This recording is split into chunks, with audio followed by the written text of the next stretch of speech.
transition and what it means for the Middle East and beyond. Firstly, thank you very much to our three speakers who have joined us today. I'd like to kickstart this with asking their opinion on the top news stories. Mohamed Zaitoun, founder and CEO of Zaitoun Green Shipping. Mohamed, what's your top pick, please? I'm keen on the green environment project. And I have done mega projects for mega container ships. And this was for the first LNG to bring to the mega container ship. And when I'm saying mega container ship, I'm talking about length overall of 400 meter and 60 meter beam. So this at that time in 2016, 17, or between 15, 17 was not new. And many contradict and many resistance, but we can see now there are major liners, they have gone for the LNG for their mega container ships. So this was intention and proactive approach because I can see that the industry, shipping industry, is going towards a dramatic change in the incoming years, not only for the low sulfur and the CO2 emission, but also for the gas emission reduction, which a proactive action has to be taken and according to the business model which suits the company. Because it is not a common business model for all type of ships, for all shipping company, but you have to define your needs from the beginning, your objective from the beginning, and you take a proactive action to cover the consequences of the incoming IMO requirements and to be proactive. And let me also add, please, the word green is used frequently, but I don't mean here green, just the foggy word of green. Green means efficient ships, efficient assets, profitable assets can make money. This is Mohamed. I think you're moving into territory that will be extremely valuable in our next session. So I'm just going to move on, and please keep those comments safe for the next session. Please may I move on to Alex Panagopulos, the founder and chairman of Project Forward. Alex, which news headlines caught your eye today, please?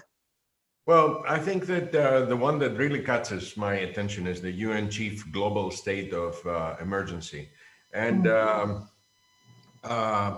I am quite disheartened by the pace of progress that we are making in the environmental front. What I can say now, after selling the last of my legacy ships and focusing on building forward ships, the first prototype, the one that meets the very, very ambitious target of the International Maritime Organization's target of 70% reduction of CO2 emissions. We already meet that with the design that we have on forward ships. But having been on more than 100 occasions as a speaker and panelist on different fora, what I see is that my colleagues, extremely few, I would say, have a real and genuine intention to do something about the environment and to really move the dial forward. To use a soccer term, the big established operators are throwing the ball outside, or offside rather, to gain time. They are focusing on discussions on technologies that are impossible today, such as hydrogen, such as fuel cells on deep ocean going ships. These are impossible technologies, batteries, you know. So why is this happening? Well, the answer is very simple indeed. The legacy companies in our industry are afraid that their ships will become quickly obsolete, and they're trying to push this inescapable and inevitable reality as far down as they can. Progress cannot be stopped. So it's interesting. So you're saying that they're using innovation, or this quest for innovation and essentially the marketing of the need for innovation as a veil to just push, as you say, the ball along and just kick it down the lane as far as possible.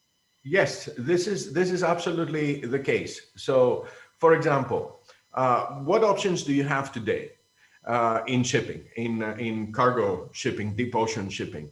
You can scrub the fuel, you can use distillates, or you can use LNG. Now, LNG is the only one of those three options that is cheaper today, that is available today, that is practical, and it's scalable and possible. And there is something else about LNG that I may wish to add. LNG is one of those fossil fuels, because, you know, everybody that hears outside of our industry, the F word, as I call it, the fossil word, right?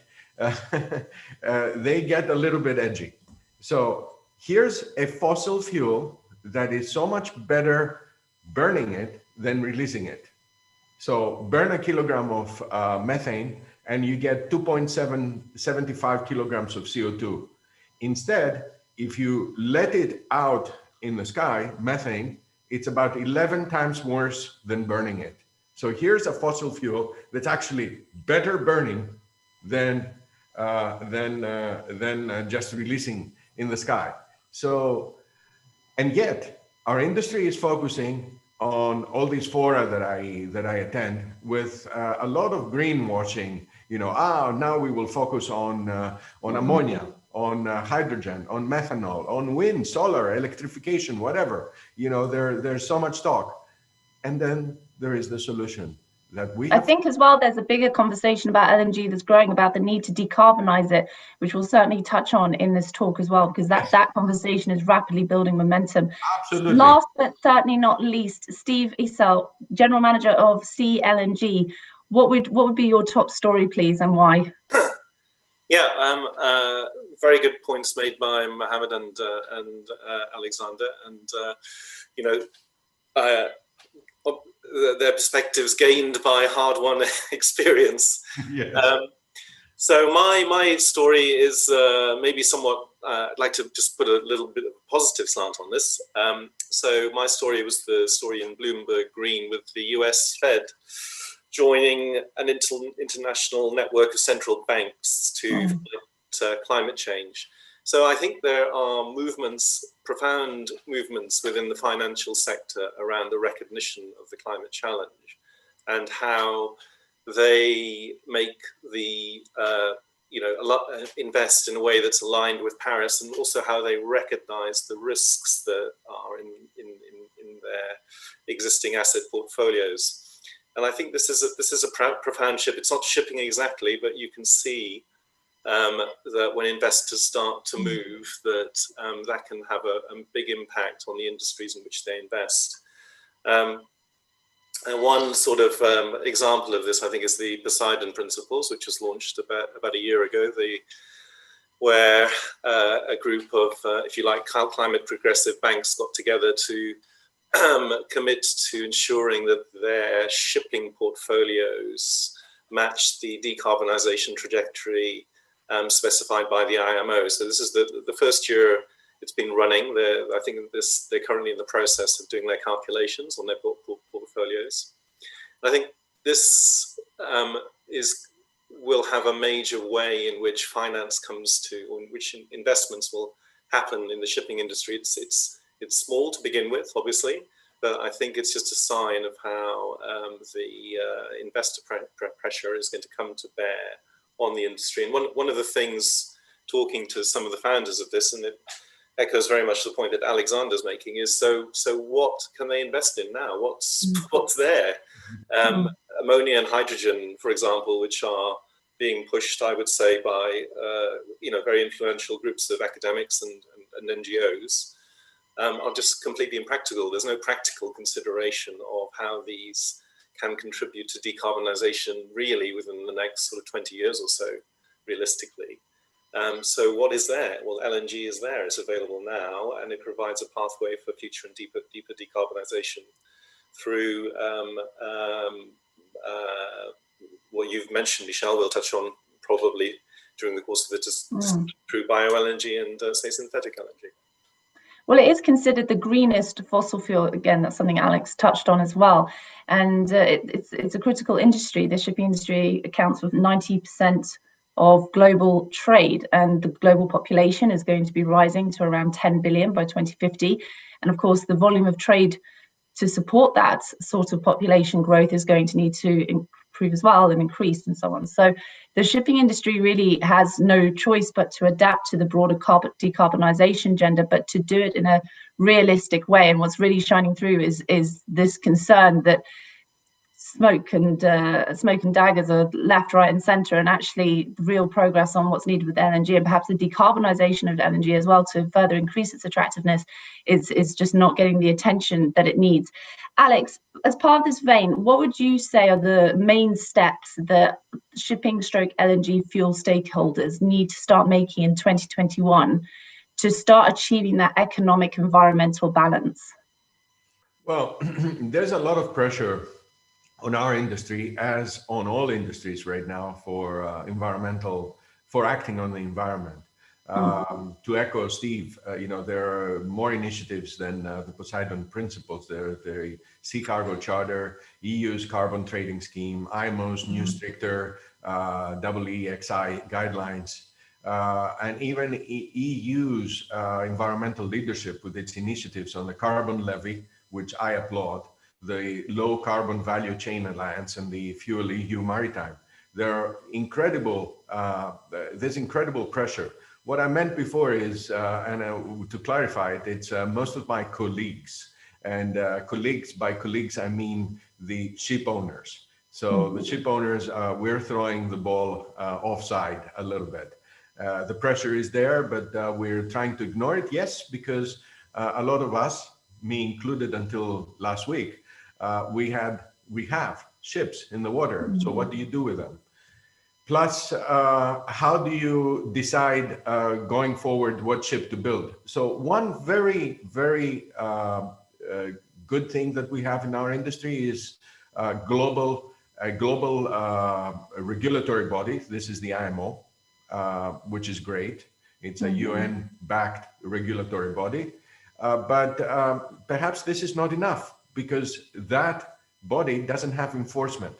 So one way to create enforcement is a global carbon levy, which will apply, I would suggest, from port to port and include all players in the supply chain. What happens on land is a different case. That should be a different territory, so to say. But what happens on sea? And sea begins from port to port. So including ports, charterers, everybody needs to feel this carbon levy, not just the ship owners. That's very interesting, because that's echoing this call, what's been going on for decades, for a carbon price as well. And what you touched on there about the compliance factor of IMO 2020 was a critical part of IMO 2020, indeed, reducing the sulfur limits from 3.5% to 0.5% as part of this broader environmental push. And one of the biggest criticisms was the lack of compliance, and some ports at the moment are doing excellently, such as Singapore. It's been very transparent and certainly keeping on top of it. Others aren't quite, and so this issue of IMO not being able to hold firms accountable on a legal basis rises again. And with a carbon levy, how realistic do you think that progress could be made towards that in 2021 on a near-term basis? Well, I would say that being disheartened is part of the broader view here. We have lots of major issues to deal with today, including COVID, in this annus horribilis that we're all experiencing. But soon the attention will be refocused on the environment, I think. And the fact that we now have a coherent approach, including the United States soon, on the forefront of the battle that we have to wage against the rise of CO2. This is very positive. There is a sense of urgency that is lacking. Even Pope Francis in June issued a guidance for carrying out his climate encyclical that included calling on Catholics to divest themselves of investments in fossil fuel companies in the next 7 years. So imagine, everybody's seeing it. So the voices are becoming fewer and fewer. Now, could we see a carbon levy by 2025, for example, just to put some kind of timestamp on it? Is that viable? Yeah, I think it is viable. Yes, there. As Steve knows, we've both been participating in the same fora. So some of these have been attended by the World Bank, and there has been talk about a global carbon levy. Of course, the mechanism of collection, control, and redistribution of this carbon levy to promote new technologies is a bigger issue, because this is a lot of money that will be, let's say, or not money specifically, but funds, economic size, that will be collected and will have to be managed.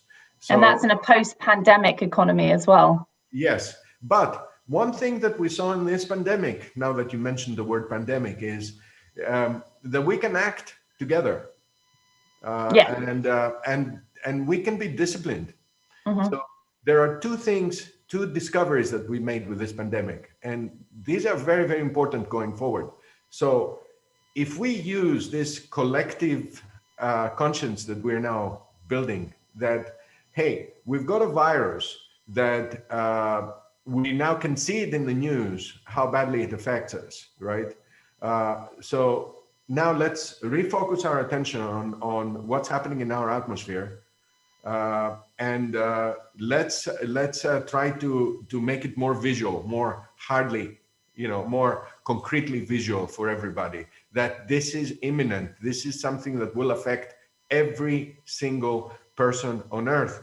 And this is where the idea of a more tangible carbon levy comes in, and a carbon price, something that makes it a lot more tangible to industry, but also society. Mohamed, do you think a carbon levy is viable by mid 2020s? And where do you see the gaps in the supply chain that need strengthening for LNG as a bunker fuel? Let me say first, please, where we are standing now, and before I answer your questions, please.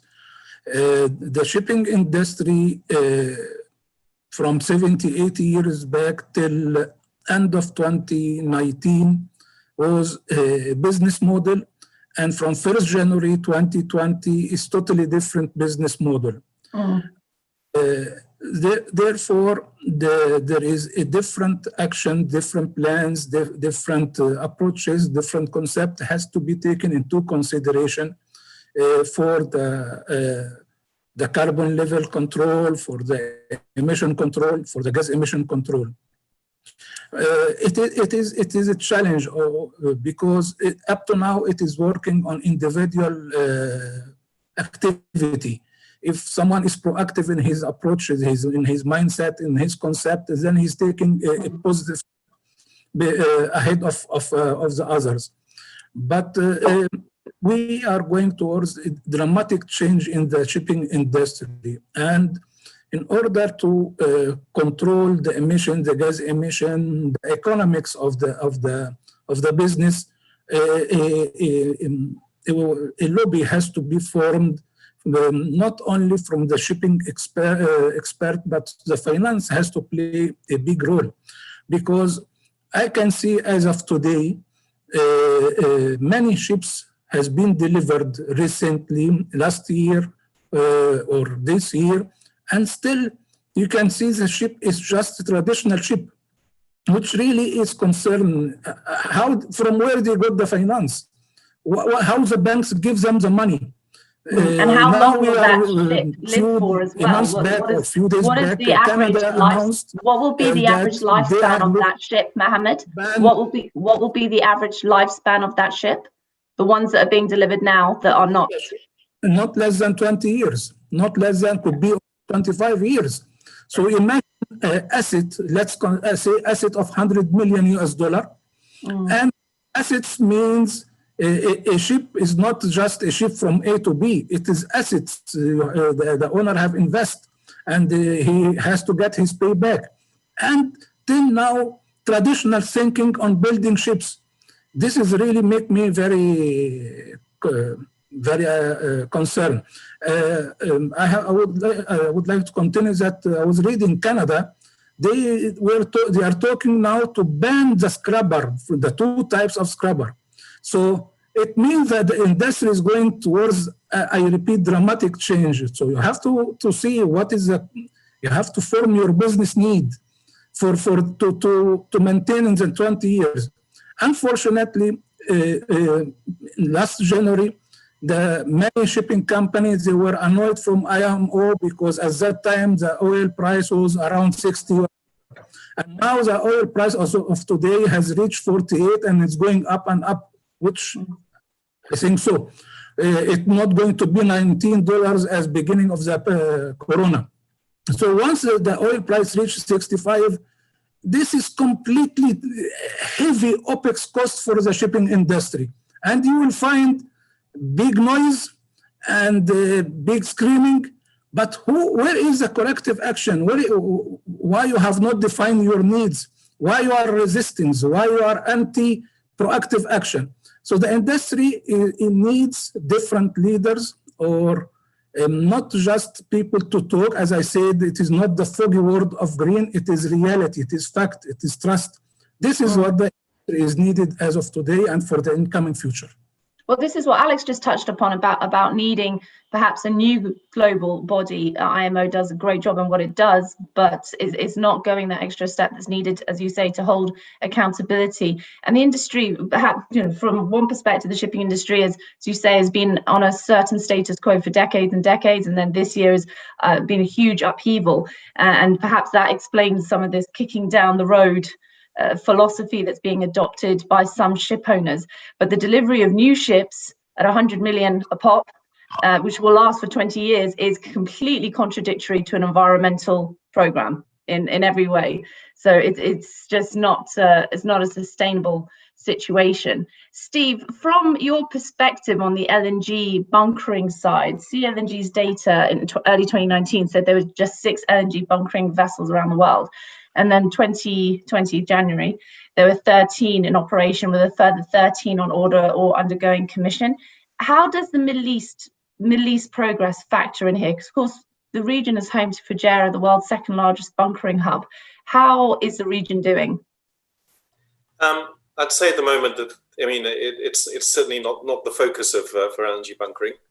You have some interesting developments. Fujairah has made some positive noises. You've got Sohar, which is in Oman, which has a major export project, but also looking to build LNG infrastructure. And I know quite a number of our members are looking at opportunities, but there's a lack of clarity with what's going on. But I think one of the big things is clearly the fact that you've had major investments in the VLCC fleet and product tankers, and clearly energy system in which we live. There's going to be lots of where are those VLCCs going to be calling? So and my sort of understanding is that again, there will be people looking at long-term supply deals initially for bunkering, and that's what we've seen elsewhere as the industry's developed. So we'd anticipate those being the first steps in the Middle East. But not fast enough, arguably, considering the region's position, especially at the access of so many global trade routes, so many ports, a few of which are very influential. You would expect more progress? Well, you look at the players involved in LNG, and particularly on the supply side, and you've got some very, very big companies. You look at the assets which are being built to, and I'm thinking primarily of the bunker vessels. Those aren't fixed to a particular location. So the asset base and the international players are there. I would say that LNG bunkering could ramp up very quickly in the Middle East if the commercial imperatives are there. How long do you think the commercial imperatives, how long till they are there? And what do you think, if you had to choose a couple of steps that are needed to get them there for the Middle East, what would those be? Well, again, what demand? It's a big question. It's a big question. Demand. You are seeing, the massive investments in the tanker fleets. So, and that demand is going to need to be fed. I think one of the other things is that, again, that to me is if you like, those vessels coming on stream of the short-term impetus. But broadly, I think it's a process, and again, I'm sure Mohamed and Alexander know all about this, of educating the shipping industry around LNG. And the big point is it's commercially, because we've run a whole bunch of analysis on various shipping routes and vessel types. It's commercially probably the most attractive option in which to invest in as a form of propulsion at the moment, certainly compared to traditional marine fuels. And not only that, it actually provides, if you like, an asset base which you can incrementally decarbonize going forward. So we've got to actually continue our process of educating the shipping industry around LNG as well. Mohamed, Steve just mentioned, of course, if you do and Alex, and feeling that need for the education of the shipping industry. Mohamed, do you feel confident that in the next couple of years there'll be more appetite for the shipping industry to listen to the value of LNG? Or do you think the financial strain and the huge cultural change that they've faced this year, and of course in the lead up to IMO 2020 as well, is going to take a few years to filter through still? How quick do you think we'll see that shift? Whether they are willing to do a shift step, or they are not willing to do a shift step, the circumstances of the industry business needs, they are going to force them to go for a shift. This is no doubt. I give you, just in order to be for better understanding, I take an example of a container ship, let's say 15,000 TEU ship, and in case the oil price is $60 US, so the OPEX cost of this ship is around 40% of the total cost of the company. So could you imagine you are spending or your 40% OPEX cost? So they will be pushing for shift towards accommodating a right solution for your assets. This is going to happen. But sorry, does that not lead to the level of accountability? Does that not directly correspond to there being a body that's holding the ports and the shippers accountable on a legal basis, which is what the industry is lacking now? So does that body need to happen first to spark that change or be changed momentum? There is, as I said, there is no one can do everything alone, and of course. Be an integration, especially the finance people, the banks. They have to play a very positive role. They have to change their mindset, and they have to come into this and to help the ship owners and to work with, to accept the ship owner who's proactive in his approach, in his vision, in his plan. This has to be formed, because no one ship owner cannot be standalone, and the IMO and that we are following the IMO, we are pushed to follow. It is an integrated approach, has to be formed, integrated team between all the involved in the shipping industry. And I'm concentrating not on the technicality. Technicality can be sorted out because the technology is existing and is going to be better and better by the lesser learned and so on. But the fund, the finance, because you cannot take a step without the cash, without the money. So this has the mind step, the brainstorming for the finance has to come into the industry and not to be like a hole between the parties. I'm replying because I'm replying to have something actual, not just the talks and the discussion. So engineering, no concern about engineering. The LNG tanks, as example, was technology 2 years back, and now they have a better technology, better price. This is going to be improved and improved. There is no concern on this, on applying all this. But there is an integration, has to be formed between all the parties. Experts and skills has to be changed. Not only the normal superintendent of the ship cannot continue do the same job for the future. All this has to be changed, has to be integrated, has to be set up in order to achieve a better performance and to be proactive and achieve profitability, because no one buy a ship just to make losses. He has to make money.